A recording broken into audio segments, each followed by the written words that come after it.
ओम शांति। आज 11 दिसंबर 2024 के साकार मधुर भावाक्य हैं। आज की मुरली में बाबा ने बहुत सुंदर राज खोला है कि मैं आता हूं तुम सबका मर्ज मिटाने, कृपा करने, तुम्हें पढ़ाने, बीमार दुखी आत्माओं को सुख देने के लिए मैं स्वयं आकर तुम्हें नई दुनिया के लिए पढ़ाई पढ़ाता हूँ। बाबा का हर रोज पढ़ाना ये बहुत बड़ी कृपा है। बाबा कहते तुम्हें भी बहुत प्यार से ये पढ़ाई पढ़नी है। गाते हैं, तुम मात पिता हम बालक तेरे, तुम्हारी कृपा से सुख घनेरे। इस संगम पर जब बाबा स्वयं आकर ज्ञान देते हैं तो तुम्हें सुख घनेरे प्राप्त होते हैं। आप जब उसे बाबा कहते हैं तो बहुत खुशी मिलती है, वर्षे की खुशबू आती है। ईश्वर, भगवान, अल्लाह कहने से वो सुख प्राप्त नहीं होता जो बाबा कहने से होता है। बाबा कहते जब तुम बच्चे मुझे याद करते हो तो तुम्हें शक्ति मिलती है, आत्मा पावन बन जाती है। तुम ब्रह्मा मुख वंशावली ब्राह्मण हो, तुम्हें पक्का ब्राह्मण बनना है, पवित्र ब्राह्मण बनना है। तुम्हें शंख ध्वनि करनी है। जो ज्ञान की बातें सुनते हैं वो औरों को भी सुनानी है। इस संगम के समय पर बाबा निराकार निरंकारी है, तुम्हें भी ऐसा बनाते हैं। ईश्वरीय पढ़ाई पढ़कर बहुत बहुत निरंकारी बनना है। कोई कोई पूछते हैं कि जो देरी से आने वाले हैं उनका क्या होगा। बाबा कहते जो नए बच्चे हैं वो पुरानों से भी आगे जा सकते हैं। इस समय संगम पर जो पीछे आने वाले हैं, देरी से आने वाले हैं, वो भी आगे जा सकते हैं। सिर्फ पढ़ाई पर अटेंशन देना है। तुम ब्रह्मा मुख वंशावली ब्राह्मण हो, तुम इस कल्प वृक्ष का, निराकारी झाड़ का सारा मालूम हुआ है। तुम ऑलराउंडर पार्टधारी हो। बाबा कहते इस समय तुम बच्चे संगम पर मुझे याद करो और ईश्वरीय संदेश सबको देते जाओ। सुनते हैं बाबा के मधुर बोल। बाबा ने कहा मीठे बच्चे, बाप का मददगार बन इस आयरन एज्ड पहाड़ को गोल्डन एज्ड बनाना है। पुरुषार्थ कर नई दुनिया के लिए फर्स्ट क्लास सीट रिजर्व करानी है। बाप का मददगार बन इस आयरन एज्ड पहाड़ को गोल्डन एज्ड बनाना है।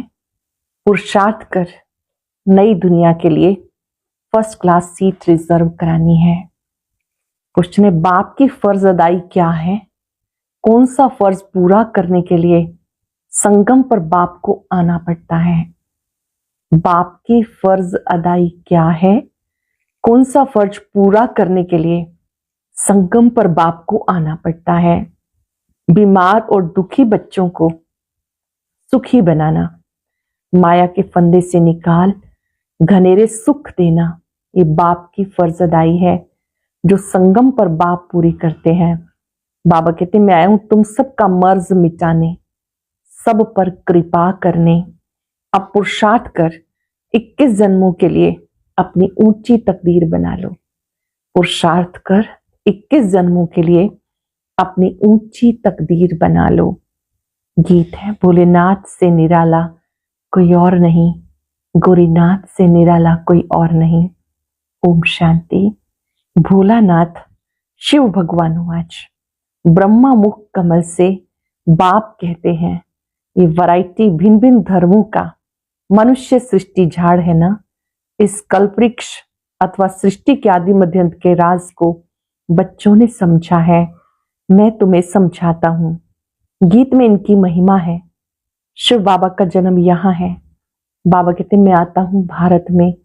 मनुष्य ये नहीं जानते शिव बाबा कब पधारे थे, शिव अवतरण कब हुआ, मनुष्य नहीं जानते। बाप कहते 5,000 वर्ष पहले भी मैंने आकर ये ज्ञान दिया था। इस झाड़ से सभी को मालूम पड़ जाता है। झाड़ को अच्छी रीति देखो, झाड़ अर्थात कल्प वृक्ष के चित्र को देखो। सतयुग में बरोबर देवी देवताओं का राज्य था, त्रेता में श्री सीता श्री राम जी का राज्य था। बाबा आदि मध्यंत का राज बताते, पूछते हैं बाबा हम माया के फंदे में कब से फंसे, हम माया के फंदे में कब से फंसे। बाबा कहते द्वापर से। नंबर बार फिर दूसरे धर्म आते तो हिसाब लगाने से समझ सकते हैं इस दुनिया में हम फिर से कब आएंगे। श्री बाबा कहते 5 वर्ष के बाद आया हूं संगम पर अपना फर्ज निभाने। सब जो भी मनुष्य मात्र हैं सब दुखी हैं, उसमें भी खास भारतवासी। ड्रामानुसार भारत को ही मैं सुखी बनाता हूं। बाप का फर्ज होता है बच्चे बीमार पड़े तो उनकी दवा दरमल करना। यह बहुत बड़ी बीमारी, सब बीमारियों का मूल ये 5 विकार हैं। बच्चे पूछते ये कब से शुरू हुए। द्वापर से। रावण की बात समझानी है। रावण को कोई देखा नहीं जाता, बुद्धि से समझा जाता है। बाप को भी बुद्धि से जाना जाता। आत्मा मन बुद्धि सहित है। आत्मा जानती हमारा बाप परमात्मा है। दुख सुख लेप छेप आत्मा पे आता। जब शरीर है तो आत्मा को दुख होता। ऐसे नहीं कहते कि मुझ परमात्मा को दुखी मत करो। बाप भी समझाते मेरा भी पार्ट है। कल्प कल्प संगम पर मैं पार्ट बजाता हूं। जिन बच्चों को मैंने सुख में भेजा था वो दुखी बन गए, फिर ड्रामानुसार मुझे आना पड़ता है। बाकी कचमच अवतार ये बातें हैं नहीं। कहते परशुराम ने कुल्हाड़े से क्षत्रियों को मारा। बाबा कहते अब मैं तुम्हें समझाता हूं, मुझे याद करो। अब तक बहुत कथाएं सुनी, वास्तव में तो अपनी कमजोरियों को बाप की याद की शक्ति से समाप्त करना है। मुझे याद करो, ये है जगत अम्बा, जगत पिता, मदर फादर कंट्री कहते हैं। भारतवासी याद भी करते हैं, तुम मात पिता हम बालक तेरे, तुम्हारी कृपा से सुख घनेरे। तो बरोबर मिल रही है। फिर जो जितना पुरुषार्थ करे, जैसे बाइस्कोप में जाते हैं, फर्स्ट क्लास का रिजर्वेशन कराते हैं। बाबा कहते चाहे सूर्यवंशी चाहे चंद्रवंशी में सीट रिजर्व कराओ, जितना जो पुरुषार्थ करे उतना पद पा सकते हैं। तो सब मर्ज मिटाने बाबा आए हैं। रावण ने सबको बहुत दुख दिया। कोई भी मनुष्य की गति सदगति कर ना सके। यह कलयुग का अंत। गुरु लोग शरीर छोड़ते हैं, फिर यहाँ ही पुनर्जन्म लेते, तो फिर वह औरों की क्या सदगति करेंगे। क्या इतने सब अनेक गुरु मिलकर पतित सृष्टि को पावन बनाएंगे। गोवर्धन पर्वत कहते हैं ये माताएं इस आयरन एज्ड पहाड़ को गोल्डन एज्ड बनाती हैं। गोवर्धन की फिर पूजा करते हैं, वो है तत्व पूजा। सब मिलजुल कर इस कार्य को करते हैं। कलयुग रूपी पर्वत को उठाते हैं। सन्यासी भी ब्रह्म अथवा तत्व को याद करते हैं, समझते हैं वही परमात्मा है, ब्रह्म भगवान है। बाबा कहते ये तो ब्रह्म है। ब्रह्मांड में सब आत्माएं रहती हैं। इस झाड़ का फाउंडेशन है भारत का सूर्यवंशी चंद्रवंशी घराना। फिर वृद्धि होती है। कल्प वृक्ष पे बाबा समझा रहे हैं इस झाड़ का सूर्यवंशी और चंद्रवंशी घराना फाउंडेशन है, फिर वृद्धि होती है। मुख्य 4 धर्म है, तो हिसाब करना चाहिए कौन कौन से धर्म कब आते हैं। जैसे श्री गुरु नानक 500 वर्ष पहले आए, ऐसे तो नहीं सिख लोग कोई 84 जन्म का पार्ट बजाते। बाबा कहते 84 जन्म सिर्फ तुम ऑलराउंडर ब्राह्मणों के हैं। बाबा ने समझाया तुम्हारा ही ऑलराउंड पार्ट है। ब्राह्मण देवता क्षत्रिय वैश्य शूद्र तुम बनते हो। जो पहले देवी देवता बनते वही सारा चक्र लगाते हैं। सत्युग में जो देवी देवता थे वही पूरा चक्र लगाते हैं। बाप कहते तुमने वेद शास्त्र बहुत सुने, अब ये सुनो और जज करो कि शास्त्र राइट है या गुरु लोग राइट है, या जो बाप सुनाते हैं वो राइट है। बाप को कहते ही हैं ट्रुथ, मैं सच बताता हूं जिससे सतयुग बन जाता है। और द्वापर से लेकर तुम बहुत और बातें सुनते आए, अब मैं आकर तुम बच्चों को गुलामी से छुड़ाता हूं। बाप कहते हैं मैं तुम्हारा गुलाम हूं। भक्ति में तुम गाते आए हो मैं गुलाम तेरा। अब मैं तुम बच्चों की सेवा में आया हूं। बाप को निराकारी निरंकारी कहा जाता है, गाया जाता है। तो बाबा कहते मेरा फर्ज है तुम बच्चों को सदा सुखी बनाना। गीत में भी है अगम निगम के भेद खोले, बाकी डमरू आदि बजाने की कोई बात नहीं। बाबा आकर के ज्ञान का डमरू बजाते हैं, अगम निगम का भेद खोलते हैं, कैसे आप मुक्ति जीवन मुक्ति में जाते हो ये रास बताते हैं। बाकी डमरू आदि की बात नहीं, ये तो आदि मध्य का सारा समाचार सुनाते। बाबा कहते तुम बच्चे एक्टर्स हो, इस समय करण करावनहार हूं, मैं इनसे ब्रह्मा से स्थापना करवाता हूं। बाकी गीता में जो कुछ लिखा है वो बातें समझने की हैं, प्रैक्टिकल की बात इस समय की है जब आकर मैं तुम्हें सहज ज्ञान सहज राजयोग सिखाता हूं, योग लगवाता हूं। बाबा स्वयं सिखाते कैसे मुझसे योग लगाओ। कहा है ना योग लगवाने वाले, झोली भरने वाले, मर्ज मिटाने वाले। गीत चला है भोलेनाथ से निराला कोई और नहीं, गोरीनाथ से निराला कोई और नहीं, बिगड़ी को बनाने वाला कोई और नहीं। इस गीत में ही महिमा है कि वो मर्ज मिटाने वाले हैं। गीता का भी पूरा अर्थ समझाते, योग सिखाता हूं और सिखलवाता भी हूं। बाबा सिखाते कैसे मुझसे योग लगाओ, बच्चे योग सीखकर औरों को सिखाते हैं। कहते योग से हमारी जोत जगाने वाले। ऐसे गीत में कोई घर में बैठ करके सुने, ऐसे गीत भी कोई घर में सुने तो सारा ज्ञान बुद्धि में चक्र लगाएगा। बाप की याद से वर्षे का भी नशा चढ़ेगा। सिर्फ परमात्मा व भगवान कहने से मुख मीठा नहीं होता। बाबा माना वर्षा। अब तुम बच्चे बाबा से आदि मध्यंत का ज्ञान सुनकर फिर औरों को सुनाते हो। इसे शंख ध्वनि कहते हैं। ज्ञान सुनकर औरों को सुनाते हो, इसी को शंख ध्वनि कहते हैं। तुम्हें कोई पुस्तक आदि हाथ में नहीं है, बच्चों को सिर्फ धारणा करनी होती। तुम वो सच्चे रूहानी ब्राह्मण, रूहानी बाप के बच्चे। सच्ची गीता से भारत स्वर्ग बनता है, वो तो सिर्फ कथाएं बैठ बनाई। तुम सब पार्वतियां हो, मैं तुम्हें अमर कथा सुनाता हूं। आत्माएं सब पार्वतियां हैं, बाबा अमर कथा सुनाते। तुम सब द्रौपदियां हो। बाप कहते सतयुग में कोई भी अपवित्र नहीं बनते। कहते फिर संतान कैसे होगी? अरे वो है ही निर्विकारी दुनिया, तो विकार की तो बात कैसे हो सकती है? तुम समझ नहीं सकेंगे कि योग बल से संतान कैसे होती है। आर्ग्यू करेंगे, परंतु ये तो शास्त्रों की बातें हैं ना। वो है संपूर्ण निर्विकारी दुनिया, ये है विकारी दुनिया। मैं जानता हूं ड्रामानुसार माया तुम्हें दुखी करेगी। मैं कल्प कल्प अपना फर्ज पालन करने आता हूं। जानते हैं कल्प पहले वाले सिक्के लदे बच्चे ही वर्षा लेंगे। बाबा कहते मेरे कल्प पहले वाले सिक्के लदे बच्चे ही ये वर्षा लेंगे। आसार भी दिखाते हैं, ये वही महाभारत लड़ाई है। तुम्हें फिर से देवी देवता अथवा स्वर्ग का मालिक बनने का पुरुषार्थ करना है। इसमें स्थूल लड़ाई की कोई बात नहीं, ना असुरों व देवताओं की लड़ाई ही हुई है। वहां तो माया ही नहीं जो लड़ाई।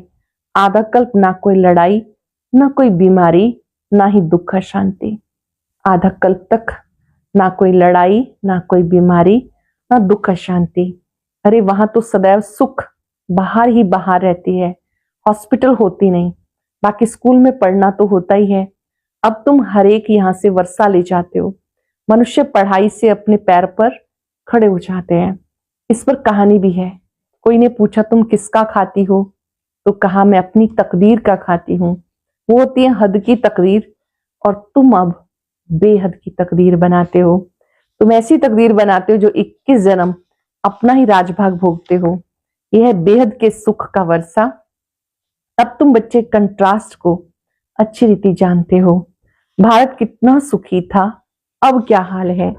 जिन्होंने कल्प पहले राजभाग लिया होगा वही अब लेंगे।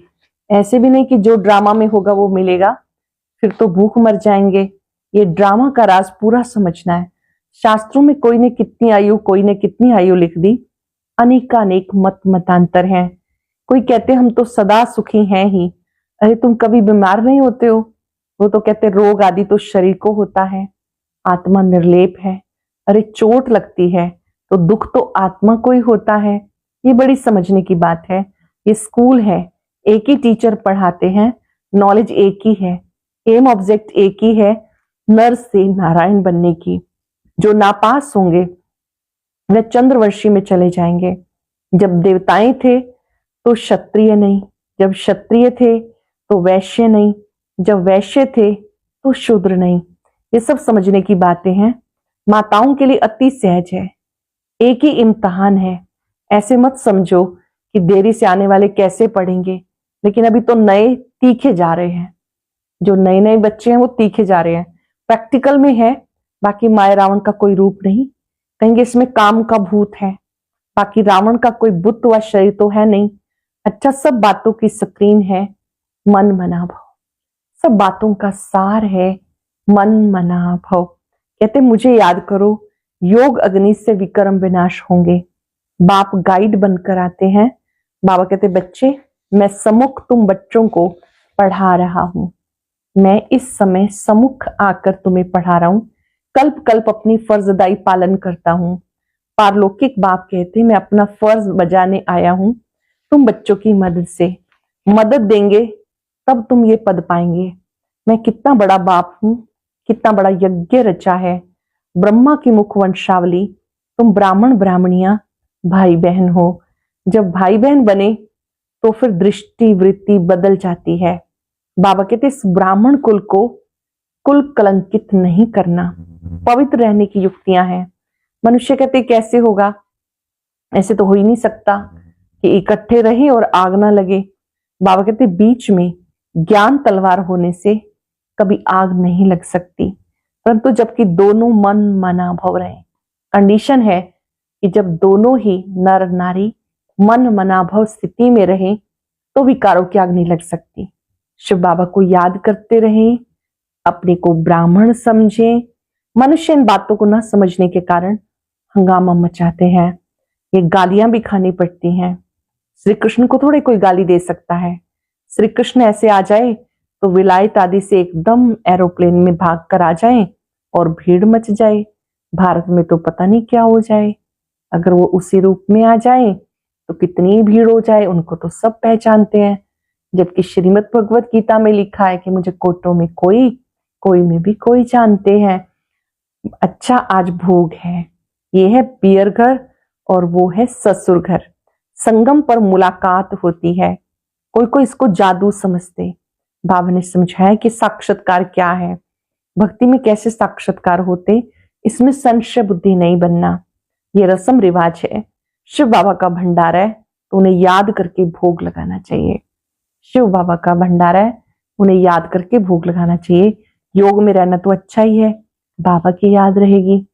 अच्छा, मीठे मीठे सिक्के रदे बच्चों प्रति माता पिता बाप दादा का याद प्यार गुड मॉर्निंग। रूहानी बाप की रूहानी बच्चों को नमस्ते। रूहानी बच्चों की रूहानी बाप दादा को याद प्यार नमस्ते, गुड मॉर्निंग। शुक्रिया बाबा, शुक्रिया। धारणा के लिए सार। पहली पॉइंट है स्वयं को ब्रह्मा मुख वंशावली समझकर पक्का पवित्र ब्राह्मण बनना है। कभी अपने इस ब्राह्मण कुल को कलंकित नहीं करना। बाप समान निराकारी निरंकारी बन अपनी फर्ज अदाई पूरी करनी है। रूहानी सेवा पे तत्पर रहना है। स्वयं को ब्रह्मा मुख वंशावली समझकर पक्का पवित्र ब्राह्मण बनना है। कभी अपने इस ब्राह्मण कुल को कलंकित नहीं करना। बाप समान निराकारी निरंकारी बन अपनी फर्जदाई पूरी करनी है। रूहानी सेवा पे तत्पर रहना है। वरदान स्नेह की शक्ति से माया की शक्ति को समाप्त करने वाले संपूर्ण ज्ञानी भव। स्नेह की शक्ति से माया की शक्ति को समाप्त करने वाले संपूर्ण ज्ञानी भव। स्नेह में समाना ही संपूर्ण ज्ञान है। स्नेह ब्राह्मण जन्म का वरदान है। संगम युग पर स्नेह का सागर स्नेह के हीरे मोतियों की थालियां भर भर के दे रहे हैं, तो स्नेह में संपन्न बनो। स्नेह की शक्ति से परिस्थिति रूपी पहाड़ परिवर्तन हो पानी समान हल्का बच जाएगा। माया का कैसा भी विकराल रूप व रॉयल रूप सामना करे, सेकंड में स्नेह के सागर में समा जाओ। स्नेह की शक्ति से माया की शक्ति समाप्त हो जाएगी। स्नेह में समाना संपूर्ण ज्ञान है। स्नेह ब्राह्मण जन्म का वरदान है। संगम युग पर स्नेह का सागर स्नेह के हीरे मोतियों की थालियां भरकर दे रहे हैं।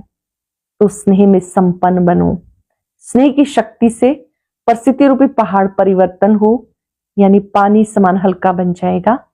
माया का कैसा भी विकराल रूप, रॉयल रूप सामना करे, तो सेकंड में स्नेह के सागर में समा जाओ। तो स्नेह की शक्ति से माया की शक्ति समाप्त हो जाएगी। लोगों ने तन मन धन, मन वाणी और कर्म से बाप के कर्तव्य में सदा सहयोगी ही योगी है। तन मन धन, मन वाणी कर्म से बाप के कर्तव्य में सदा सहयोगी ही योगी है। आज हम याद करेंगे, मैं बाबा का योगी बच्चा हूं। सहयोगी ही सहज योगी है। तन मन धन से, मन वचन कर्म से ईश्वरीय कार्य के लिए सदा तत्पर रहना है। सेवा मिली अर्थात मेवा मिला, भाग्य मिला। सहयोगी आत्माएं सहयोग करते करते योगी बन जाती हैं। मन ही मन बाबा को कह दे, मीठे बाबा, प्यारे बाबा, आप मुझे जब चाहें, जहां चाहें, जिस सेवा में चाहें प्रयोग करें। मैं सहयोगी सोयोगी आत्मा हूं। बाबा के स्वरूप पर एकाग्र होकर अनुभव करें। ये याद कितनी सुखदायी है। याद में परम सुख और आनंद है।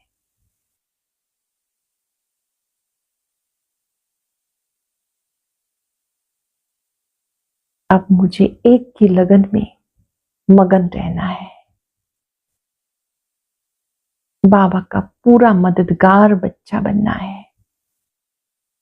पक्का ब्राह्मण बन के रहना है।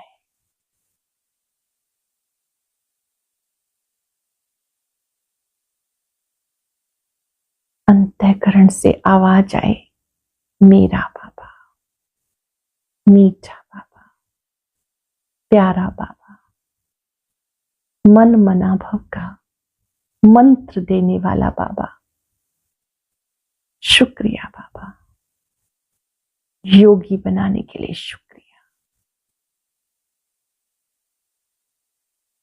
ओम शांति।